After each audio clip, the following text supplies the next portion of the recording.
30x60เป็นบ่แม่นอันนี้พื้นที่ทางในเนาะ3หูเฮือน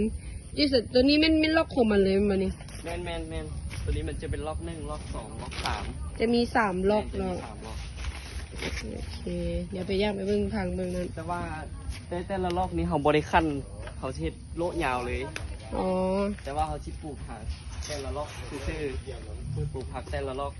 แต่ว่าเขาบ่ได้คั่นล็อกไผล็อกมันโอเคเขาเฮ็ดโละเลยตัวนี้เป็นอย่างนี้ตัวนี้เป็นหางลิ้น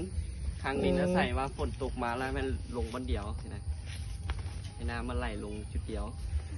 อ๋อตัวเฮือนพักคราวนี้ก็จะเฮ็ดหางเฮือนดินใช่ไหมแมนอาศัยว่าเอาเพชรผ้าใส่แล้วบ่อยากให้มันขังน้ำขัง